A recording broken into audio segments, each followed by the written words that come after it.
Olá para você que está assistindo a mais uma aula do nosso seminário de teologia. Eu sou o Samuel e eu estou aqui para poder dar mais uma aula para você. Hoje vamos falar sobre a confissão como um caminho de cura. Essa é a aula número 183, então se você não assistiu às últimas aulas, antes, pausa esse vídeo, pausa o que você estiver assistindo aqui, independente de qual plataforma seja no YouTube ou se você é um dos apoiadores desse projeto que tem abençoado tantas vidas. Os apoiadores, para quem está no YouTube e não sabe, eles recebem todo o material que eu uso aqui para poder dar aula na mão dele. Então é um material que está muito mais completo, então você pode se aprofundar mais. Então você que deseja se aprofundar mais, você pode fazer parte desse projeto. Amém? Então, hoje a aula é sobre confissão. A espiritualidade cristã, ela não se edifica sobre a imagem de perfeição. Nós não somos perfeitos. E eu sei que muitas vezes nós vemos, talvez, um pregador, vemos alguém ali em cima de uma plataforma um pouco mais elevada e talvez intencionalmente, ou talvez não, nós imaginamos que aquela pessoa seja perfeita. Talvez isso é cultivado em nossa mente. Por isso, até mesmo que há tanta decepção entre líderes, quando você confia demais no líder. Porque muitas vezes nós buscamos uma perfeição. Mas a Bíblia nos mostra que todos são falhos. Todos pecaram e todos estão restituídos estão longe de Deus, afastados de Deus. Então, o pecado, ele não deve permanecer apenas numa vergonha interior, mas ele deve ser colocado para fora, confessado diante de Deus e dos nossos irmãos para podermos ter uma cura. Amém? Então entenda, nós não somos perfeitos, ninguém é. Talvez a pessoa que está com o microfone ali, ela possa até parecer, mas ela não é perfeita. Eu não sou perfeito, que estou dando essa aula. Você que está assistindo também não. Mas nós temos alguém, um amigo, que a cada dia ele nos aperfeiçoa um pouquinho mais. Nós nos tornamos cada dia mais parecidos com ele. Cada dia somos santificados mais e mais e mais. Martinho Lutero, em suas 95 teses, ele começa com a seguinte afirmação. Quando nosso Senhor e Mestre Jesus Cristo disse: arrependei-vos, ele quis que toda a vida dos crentes fosse um ato de arrependimento. A confissão, portanto, é um ato mais elevado de fé, porque reconhece que só Deus pode curar aquilo que o homem não consegue esconder. Então, os nossos pecados, muitas vezes, queremos manter escondidos. Talvez escondidos dos outros, por causa do julgamento. Talvez escondidos de Deus, por causa da repreensão. E talvez escondidos de nós mesmos, em uma autonegação. Mas a Bíblia nos ensina a confessarmos o nosso pecado. Não para nos expor, não para que nós sejamos julgados. Não é isso. Mas a Bíblia busca esse lugar de cura. Quando Deus fala Deus nunca vai querer que nós possamos ser envergonhados diante das pessoas apenas sem motivo. Não. Mas o que ele busca é cura. Muitas vezes, Jesus, por exemplo, repreendia os discípulos na frente dos outros ali. Pedro, por exemplo, quando Jesus está sendo crucificado ali, fala sobre sua crucificação, sobre a sua morte que está por vir, e Pedro fala, não, você não vai, eu não deixo. Jesus chama ele de diabo. Ele chama ali, fala, diabo, afaste-se de mim, Satanás. E aí ele faz isso em meio ali aos outros discípulos, uma repreensão pública, mas com o intuito de algo muito maior, uma cura, um ensinamento, e é isso que Deus deseja fazer a você. Então não esconda os seus pecados de Deus, não esconda os seus pecados de você numa autonegação. Não faça isso. Você tem um pai, você tem um rei que está disposto a ouvir os seus filhos. E nós podemos confiar nesse rei e podemos confiar que ele estará lá para nos ouvir quando precisar. Amém?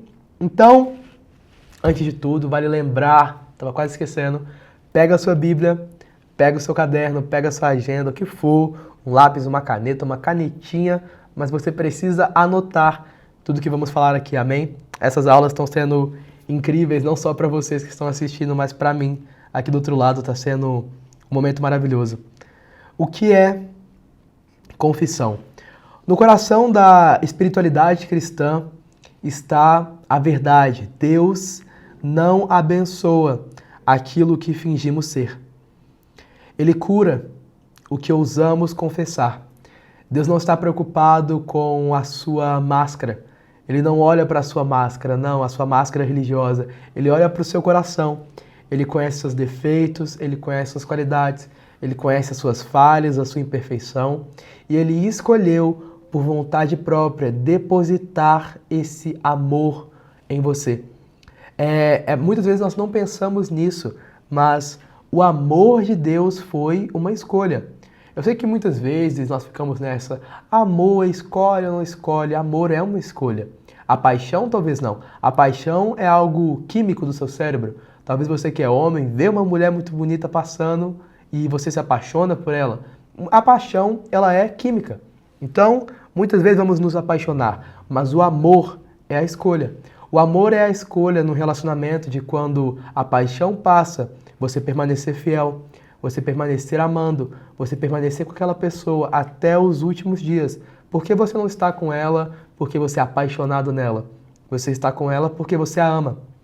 Deus não é que foi uma reação química no cérebro desse ser divino, não. Mas foi uma escolha dele, uma escolha de nos escolher, de nos amar, de nos eleger. Então, entenda, Deus, ele já sabia dos seus pecados antes mesmo da criação do mundo, antes mesmo de você nascer. Mas ele escolheu, antes da fundação do mundo, cada um de vocês.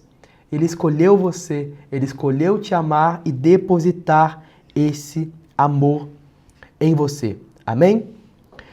E 1 João, no capítulo 1, versículo 9 diz: se confessarmos os nossos pecados, ele é fiel e justo para perdoar os nossos pecados e nos purificar de toda injustiça. A palavra grega traduzida por confessar aqui é homológio, que significa literalmente dizer o mesmo que outro, ou seja, concordar com Deus sobre o pecado. Não é uma mera admissão externa, mas uma disposição interior que rompe com a negação e se rende à verdade do Evangelho. Muitas vezes permanecemos talvez com pecados escondidos, e não falo só de uma imoralidade sexual ou algo do tipo, mas eu falo talvez do orgulho, eu falo talvez da ira, que nós menosprezamos, mas é algo muito sério, continua sendo pecado aos olhos de Deus. E quando nós confessamos esse pecado, nós concordamos com Deus em dizer que o que estamos fazendo está errado e merece ser corrigido. Corrigido que eu digo não de briga, não de exposição, não é isso, mas corrigido de corrigir a sua atitude, de mudar o que você está fazendo. O arrependimento, ele não é só você chorar pelo que você fez e no outro dia continuar fazendo e fazendo e fazendo. Não, o arrependimento é sobre mudança. É sobre o remorso que passa ali, mas não permanece só nesse remorso. Não permanece só no que você está sentindo, mas gera mudança, gera transformação. É importante entender também que confissão não é informar a Deus. Deus já sabe de tudo. Como diz o salmista, antes mesmo que a palavra me chegue à língua, tu já a conheces inteiramente, Senhor.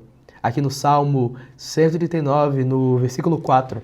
Então, muitas vezes, quando falamos coisas feias, Deus já conhece o que nós íamos falar antes mesmo dessa palavra sair da nossa boca. E mesmo assim, Ele escolheu te amar, Ele escolheu te eleger nele e, como Efésios vai dizer, nos adotar como filhos. Amém? Então, confissão não é informar a Deus. A confissão, ela é como um ato de fé. Ao confessar, cremos que Deus é fiel e justo. Fiel às suas promessas e justo por causa da obra de Cristo. A base do perdão não está em nossa sinceridade, mas no sangue derramado do Salvador, como diz em Hebreus, no capítulo 9, versículo 14. Isso significa que a confissão é um ato de confiança. Nós confiamos que o Deus que vê o pecado também é o Deus que remove o pecado. João Calvino, com sabedoria pastoral, afirmou: a confissão é o leito onde repousa a graça, pois só os quebrantados são curados. Voltando àquela frase que eu disse, anote isso se você puder. Eu sei que você pode, que você está anotando, que eu sei, né? Mas o pecado é o ato... Aqui, ó. Isso, aqui, ó. Confissão é um ato de confiança. Confiamos que o Deus que vê o pecado também é o Deus que remove o pecado. Isso é muito importante, porque muitas vezes, é isso que eu falo, nós vemos um Deus e sabemos que Deus, ele é onisciente, onipresente e onipotente. Então Deus, ele é onisciente, ele sabe de tudo. Mas então, não é sobre Deus saber, sobre ele ver o seu pecado, não. É sobre ele ter o poder, ele ter a autoridade de remover o seu pecado. Talvez você esteja vivendo uma vida com algum pecado escondido aos seus olhos, talvez aos olhos de Deus, mas a confissão é o primeiro ato para a remoção desse pecado da sua vida, para aquele único e somente ele que é capaz de te perdoar e de te purificar com esse perdão, de te limpar dos seus pecados. O pastor da sua igreja não pode limpar os seus pecados. Eu não posso limpar os seus pecados, mas nós temos alguém que morreu no nosso lugar. Porque não foi o nosso pastor que foi crucificado, o nosso pastor que eu digo de igreja, que foi crucificado em nosso lugar, mas foi o próprio Filho de Deus, o próprio Jesus. E ele foi crucificado em nosso lugar para que a nossa dívida fosse paga. Amém?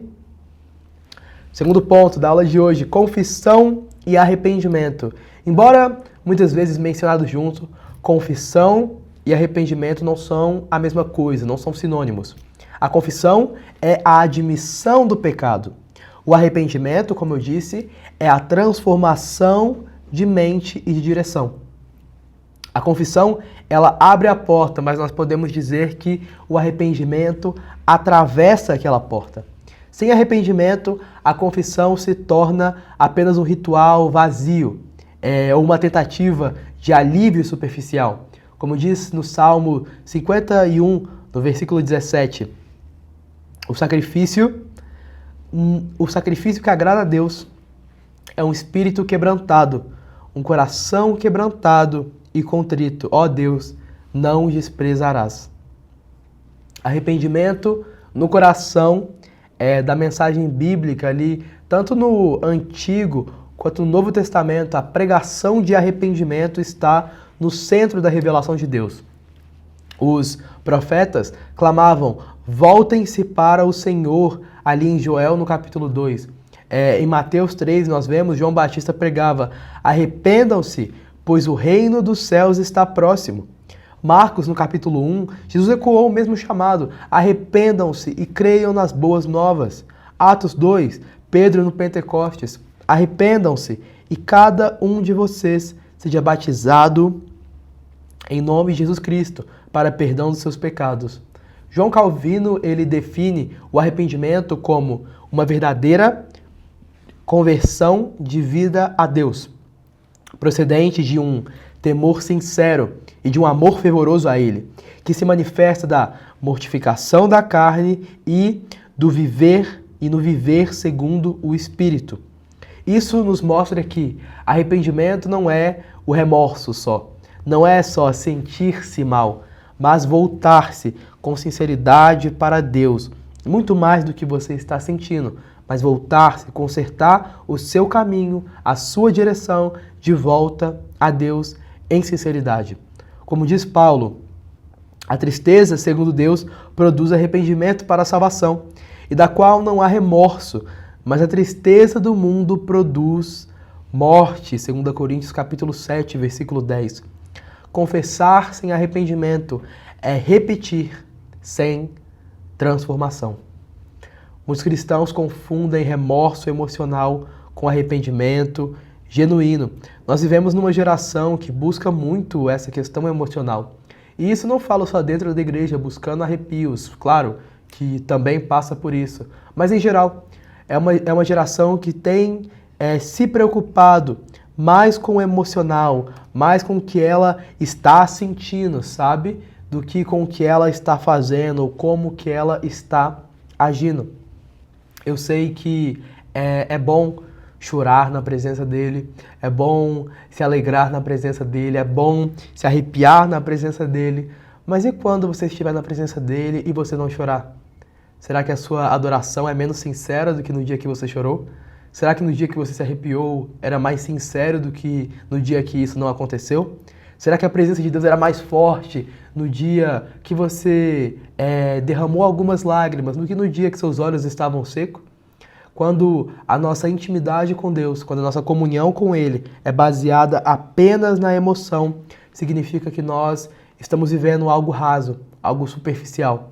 Deus nos chama a um caminho mais profundo, a um caminho que vai muito além da emoção, muito além do que você está sentindo ou deixa de sentir. Mas há uma mudança de direção, há um caminho de maturidade. Amém? Terceiro ponto, confissão mútua na comunidade. A fé cristã não é um caminho solitário. Desde os primeiros passos da igreja, nós vemos que uma espiritualidade profundamente comunitária. A confissão mútua, ela é uma dessas práticas que revelam a beleza e o poder da comunhão cristã. Em um mundo que é marcado pelo individualismo, pela autossuficiência e pelo medo da exposição, a Bíblia nos chama a sermos vulneráveis com irmãos maduros. E é muito importante isso, sermos vulneráveis com irmãos maduros. Eu estou recebendo várias perguntas depois das aulas, depois que vocês assistem, e eu quero que vocês façam essas perguntas mesmo para mim. Se você tiver alguma dúvida, eu vou estar lá para responder. Mas eu recebi muitas perguntas sobre a questão da confissão também. Eu lembro que uma aula dessas que estamos tendo, desse novo módulo, eu citei a confissão. E alguém me fez uma pergunta: nós devemos confessar para qualquer um, ou qualquer irmão ali da igreja? Porque eu tenho muito medo do julgamento, do que a pessoa vai pensar. Mas a Bíblia não fala para nós confessarmos uns aos outros no sentido de qualquer pessoa, não. Existem pessoas que não estão preparadas para ouvir o que você tem para confessar, porque não são maduras o suficiente para isso. Mas em toda a comunidade, eu acredito que Deus coloca pessoas maduras para aquilo.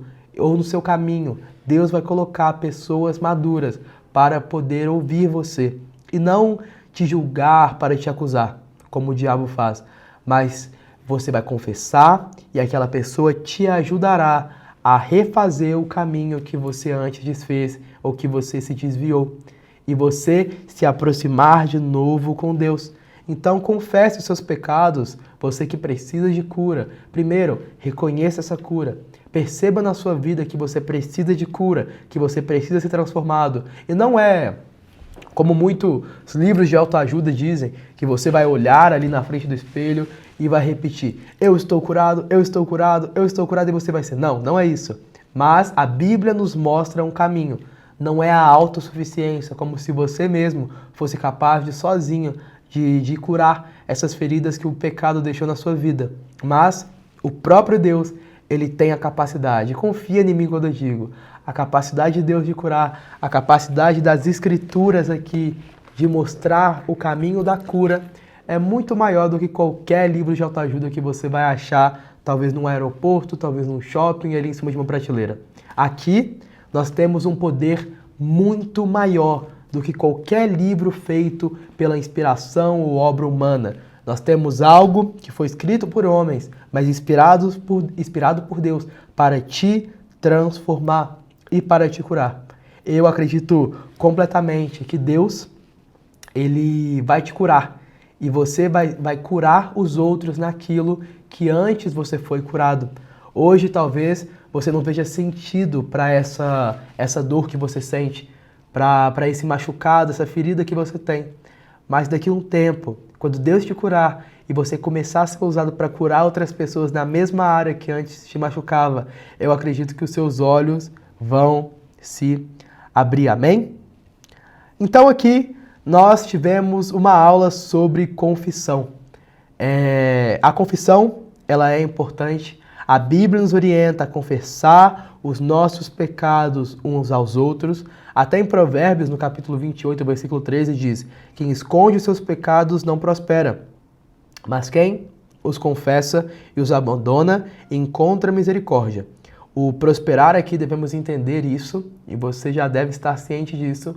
Prosperar biblicamente não é só sobre dinheiro, mas existem muitas pessoas que prosperam, bilionários ou trilionários, enfim, pessoas muito ricas que podem prosperar financeiramente, tendo o pecado escondido. Mas aqui prosperar é de algo muito mais profundo do que só o dinheiro. E você não vai conseguir prosperar dessa maneira bíblica, como diz aqui a palavra, se você esconder os seus pecados. Confesse ele para Deus. Se você precisa de cura, confesse ele para um irmão maduro na fé, que vai te ajudar a trilhar esse caminho de volta. Amém? Então, aqui chegamos ao fim de mais uma aula sobre confissão. Eu espero que essa aula saia da tela do seu celular, que ela saia da tela do seu notebook, da sua TV ou de onde você estiver assistindo, em qual plataforma você está assistindo. Eu quero que essa aula vá para o seu secreto com você, que ela transforme a sua vida, pois eu acredito numa palavra que tem poder de transformar. Amém? Então Deus abençoe a sua vida. Eu te espero na próxima aula, para mais uma aula do nosso seminário de teologia, viu? Um beijo no seu coração.